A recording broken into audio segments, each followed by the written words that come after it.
Hi guys, my name is Mike, and in this video I'm gonna talk to you about how to use the battle tank in basically any game type, ground control or TDM. And but before I do that, a few words about the map. Farm in the first round, I always head up if I'm spawning as a KPI. I'm always running towards the C flag because I know that the guys of the other team won't have the time to get there first. That's how the map is designed, so I get a few easy kills off the start of the game. Always get up to around 1200, 1500 points. Make sure that C is captured, and after I'm 100% sure that C is captured, I move on to B and help my teammates out. So this is a good strategy for farm if you're spawning as KPA, because you can get your airstrikes faster, or you know, get your tank faster if that's what you're gonna use. But don't do what I'm doing right now here. I'm just lingering a bit too much around C. So I realize that I'm not doing any help here. I'm not helping my team, so I'm moving towards B. That's usually my strategy for this map, and then move over to A. So I'll try to cap B right here. I get helped by a few teammates, which is not it's a bit rare these days, you know. Not a lot of people do capping. People prefer staying away from the fire, you know, and getting their kills while being safe. So this is the Scar Light, and I always use it with straight from the hip, and in my opinion it's a very good gun. It's a beast gun, provided that you use that infantry ability. So I'm trying to protect A, and I'm trying to protect B here, and in a minute or so I'll get sniped from the left side there over at B.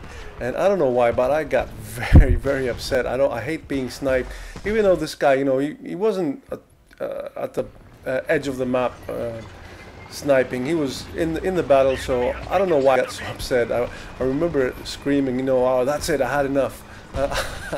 Looking back at it, I don't know what I had enough. But anyway, spawning my tank, and whenever you spawn the battle tank, your first priority is to cap flags. That's your #1 priority. I don't know if you probably get in a tank to get a lot of kills, but at least cap a couple of flags before you start doing your spawn killing. And so let's talk about the tank and how it works. You got 3 indicators. You see in the top bottom corner there, you got the top indicator that goes from white to red, and back and forth. That's your cannon, and your primary cannon, and how fast it reloads. So the minute you shoot it, it goes red, and then when it's white again, you can fire another round. The bottom right indicator is your boost indicator, which means that you can boost for a limited period of time, and the indicator will go red, and again, same logic. You just wait for it to go white again until you use it. And the most important indicator is the bottom left. It says, I think it says defense. I think it says, that's what it says.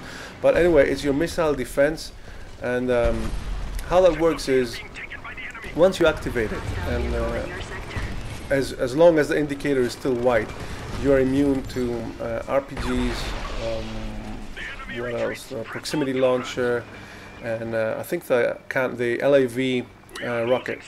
So you're completely immune to these weapons as long as you press the, I think it's the A button on Xbox. Yeah, I think it's the A button. Right. So once you've activated, you're completely immune to these 3 weapons. You're not immune to C4s or airstrikes and stuff like that, but you'll see it in a bit. Once you've activated it, rockets literally stop 4 or 5 feet away from you. And so you'll see that in a minute here. I start killing a few people. I'll let you know when I've actually activated that function.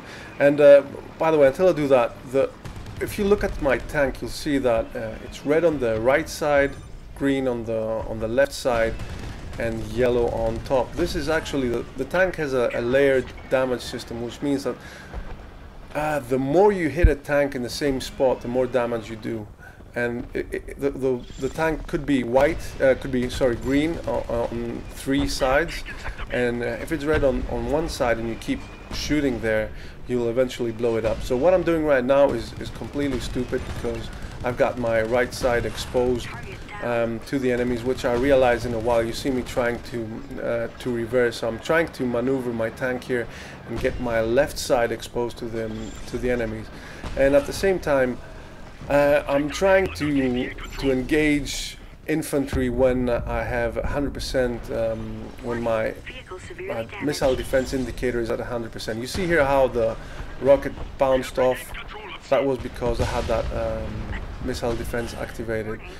So the trick is, if you see a lot of infantry bunched up together, or if you see them running towards you, it means that either they have C4s or RPGs. So you might as well activate missile defense and get them like I do here. I mean, look at that. He's got no chance. Anything he shoots will bounce off, and most people are too inexperienced. They keep on running towards my tank. You see, my tank is probably one rocket away from dying if you hit it on any other side other than the left side. So I keep going back and forth here. You see another example. Activate the missile defense. You know, anything they do right now is pointless. And that guy actually missed. I don't know how he did that, but he missed with his RPG. So that's the main idea behind using a tank, taking advantage of pivoting your tank to expose only the strong side to the enemies, and then using your missile defense to take them out while running at you. That's basically all there is to it, and I didn't realize that until I played with a tank for a long while. And actually I read a couple of very good posts on the Homefront forum, a couple of guys giving tips, so I'll try to find those posts because that's where I learned these tactics anyway, and I'll post them as a link. Alright, here's what go wrong. I mean, I activated my missile defense with no reason. That guy wasn't looking at me, and look what happens now.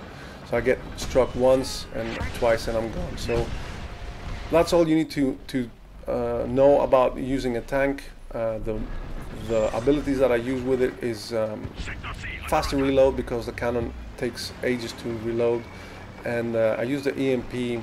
I don't remember what it's called, but it shortens the EMP duration anyway, because that's how I destroy tanks, EMP and cluster bombs. So that's what I use to help my tank stay alive longer. And this is a huge mistake. You know, you don't want to go in areas like this with a tank. I get damaged quite a bit here. There's nowhere to run, nowhere to hide. Try to stick to the outsides of the map, or somewhere where you know you can run away from people trying to take you down. And right, guys, so this was the end of the match. I think I go 44-2. I hope you found this guide useful. So take care, man. See you later. Bye.